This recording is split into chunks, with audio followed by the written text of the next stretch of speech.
साधारण छोड़ो, न्यूट्रिशन चुनो।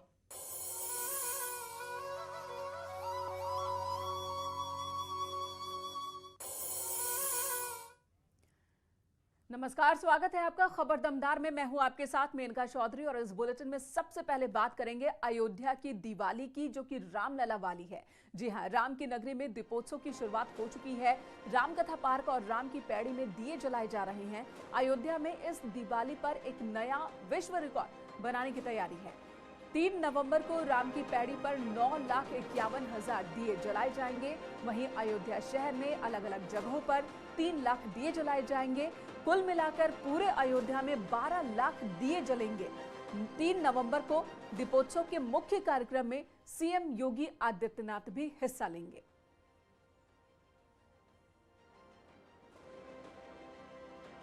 अयोध्या की ये खूबसूरत पावन तस्वीरें इस वक्त आप देख रहे हैं। अयोध्या नगरी पूरी तरह से जगमग नजर आ रही है। यहाँ पर खास लाइटिंग की गई है। अयोध्या नगर में जैसे ही आप प्रवेश करते हैं, वहां से लेकर राम की पैड़ी तक और साथ ही राम मंदिर तक हर जगह जगमग जगमग नजर आ रही है अयोध्या नगरी। और ये जो तस्वीर इस वक्त आप देख रहे हैं, दीपोत्सव की एक तरह से शुरुआत, पूरे घाट पर दिए जलाए जा रहे हैं और इस बार विश्व रिकॉर्ड फिर से बनाने की तैयारी है।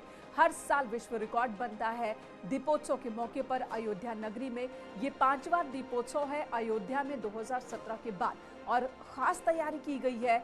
इस मौके पर भी विश्व रिकॉर्ड बनाने की तैयारी की गई है और 12 लाख दिए जलाने की बात है।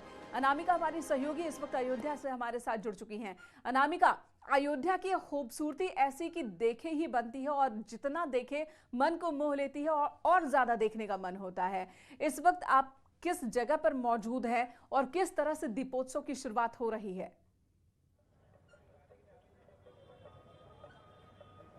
बिल्कुल ठीक कहा मेनका आपने। जिस तरीके से अयोध्या में हर जगह आपको लगता है जैसे वो फील आता है कि जहां पर पूरा का पूरा माहौल आपको भावुक कर देगा, किसी और जगह पे लेके चला जाएगा। कुछ वैसा ही मैं भी महसूस कर रही हूँ। इस वक्त मैं मौजूद अयोध्या में राम की पैड़ी पर। मेरे बाएं हाथ पर सरयू का घाट है, सरयू का किनारा है जहाँ पर आरती चल रही है। तो मेरे दाहिने हाथ पर देखेंगे आप तो राम की पैड़ी का ये जो पावन जल है अब वो आपको दिखाई दे रहा होगा। कुछ देर पहले यहाँ पर लेजर जो शो होता है उसकी रिहर्सल चल रही थी, तो प्रॉपर लाइटिंग इस पानी में उतर रही थी, तो वो एक अलग विहंगम दृश्य था। लेकिन फिलहाल अभी जो रिहर्सल है वो बंद हो गई है। लेकिन एक जो मेरे बाएं हाथ पे चीज है जो दिखाना चाहूंगी मैं आपको, वो है 3 नवंबर की तैयारी। 3 नवंबर को देखते हुए यहाँ पर जिस तरीके से, जिसका जिक्र भी अभी आप कर रही थी, 12 लाख दियों का, जिसमें से 9 लाख दिए सिर्फ और सिर्फ राम की पैड़ी पर जलाए जाने हैं। तो 9 लाख दियों को अभी से रखना शुरू हो चुका है। करीब 2.5 लाख दिए अब तक रखे जा चुके हैं। कल का पूरा दिन बचा हुआ है, कल की पूरी शाम बची हुई है। इसलिए प्रयास यह है कि परसों शाम तक जब राज्याभिषेक हो रामचंद्र जी का, उसके बाद से जब दीपोत्सव का कार्यक्रम शुरू हो, तब तक 9 लाख दिए पूरे के पूरे राम की पैड़ी पर बिछ चुके हो। और अनामिका, इस बार जिम्मेदारी किसे दी गई है दियों को सजाने की जिम्मेदारी? क्योंकि राम की पैड़ी पर खास स्टाइल में दिए रखे जाते हैं और कई जगहों पर तो भगवान राम, हनुमान, उनकी आकृति भी दियों के जरिए बनाई जाती है।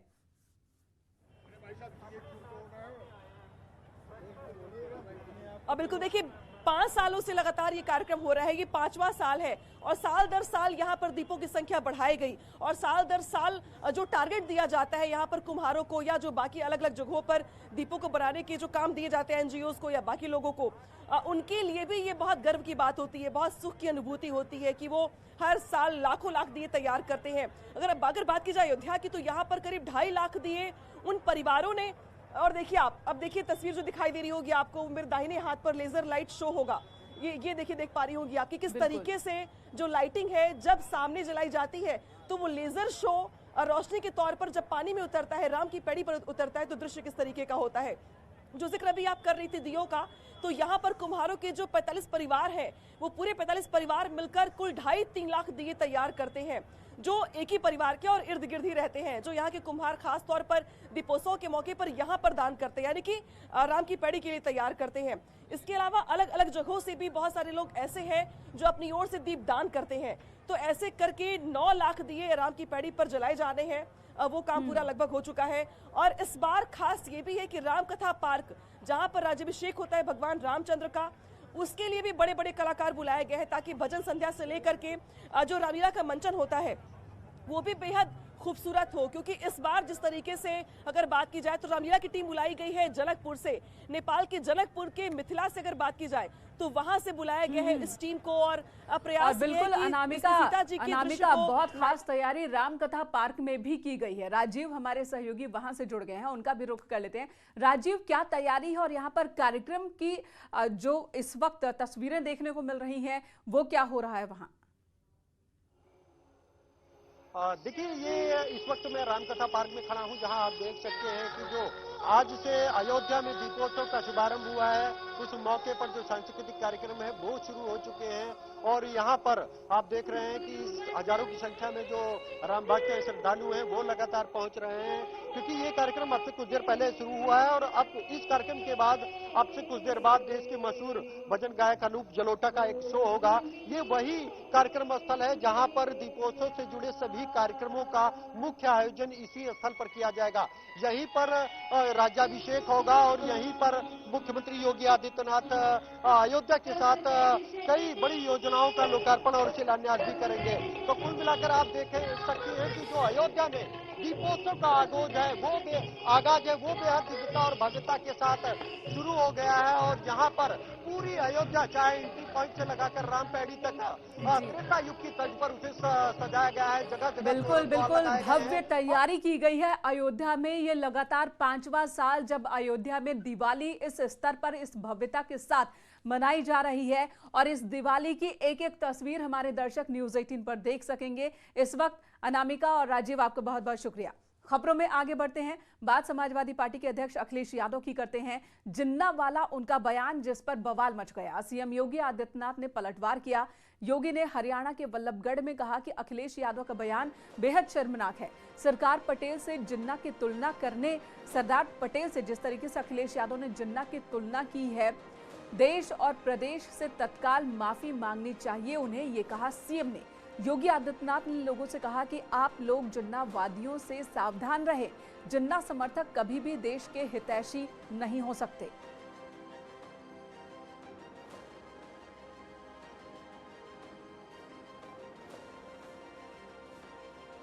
समाजवादी पार्टी के राष्ट्रीय अध्यक्ष का वक्तव्य सुन रहा था। वह देश तोड़क जिन्ना से इस राष्ट्र को जोड़ने वाले सरदार वल्लभ भाई पटेल की तुलना कर रहे थे। भाइयों बहनों, ये वक्तव्य अत्यंत शर्मनाक है। समाजवादी पार्टी के राष्ट्रीय अध्यक्ष को अपने इस कृत्य के लिए प्रदेश की जनता से माफी मांगनी चाहिए, देश की जनता से माफी मांगनी चाहिए। आप सोचिए, अगर भाजपा नहीं होती, मोदी जी नहीं होते, उत्तर प्रदेश में भाजपा की सरकार नहीं होती तो क्या ये काम हो पाता? पहले की सरकारें तो राम भक्तों पर गोलियां चलाती थी।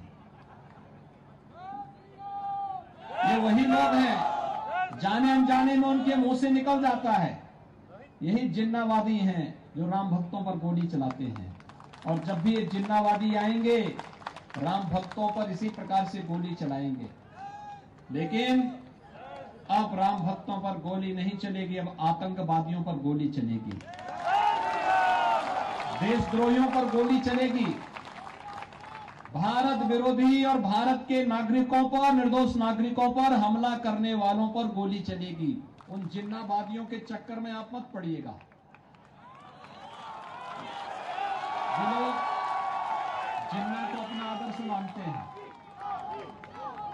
भारत को तोड़ने वाला व्यक्ति, भारत को नुकसान पहुंचाने वाला व्यक्ति आपका कभी हितैषी नहीं हो सकता है। और इधर एआईएमआईएम के अध्यक्ष असदुद्दीन ओवैसी ने अखिलेश पर पलटवार किया और कहा कि अखिलेश यादव को इतिहास पढ़ना चाहिए और अपने सलाहकारों को तुरंत बदल देना चाहिए, क्योंकि जिन्ना देश के बंटवारे के जिम्मेदार थे। कांग्रेस नेता प्रमोद तिवारी ने अखिलेश यादव के जिन्ना वाले बयान पर कहा, हमें तो ये पता है कि जिन्ना देश को बांटने वाले हैं। वहीं समाजवादी पार्टी के प्रवक्ता उदयवीर सिंह ने कहा कि अखिलेश ने कहा कि जिन लोगों को विश्वास देश के 2 टुकड़ों में बांटने का था, सरकार उन दोनों का मुकाबला सरदार पटेल ने किया। तो जिन्ना वाले बयान पर बवाल मचा है। न सिर्फ बीजेपी अखिलेश यादव को उस बयान की वजह से निशाने पर ले रही है, बल्कि एआईएमआईएम की ओर से भी और कांग्रेस की ओर से भी समाजवादी पार्टी के अध्यक्ष अखिलेश यादव निशाने पर हैं।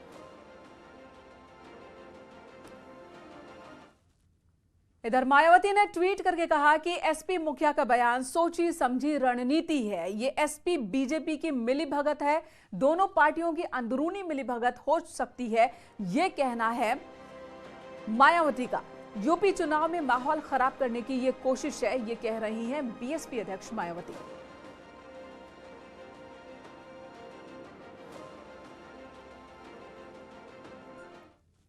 और अब खबर कौशाम्बी से। ओम प्रकाश राजभर ने एक बार फिर बीजेपी पर निशाना साधा। ओम प्रकाश राजभर ने कहा कि बीजेपी अच्छे दिन का सपना दिखाकर सत्ता में आई थी, लेकिन आज लोग महंगाई से परेशान हैं। गैस सिलेंडर हो, पेट्रोल डीजल, सरसों का तेल, हर सामान महंगा हो गया है।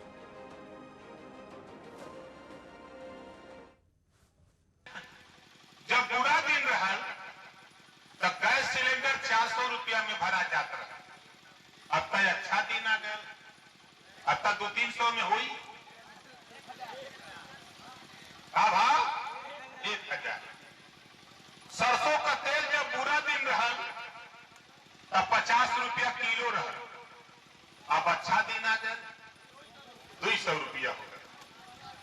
अरहर की दाल जब बुरा दिन रहा तब 55 रुपया रहा। अब अच्छा दिन आ गया तो 125 रुपया हो गई।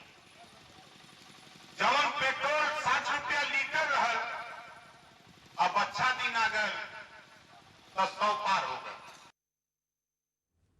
तो तंज कस रहे हैं राजभर। एक ब्रेक के लिए रुकेंगे, तुरंत लौटते हैं।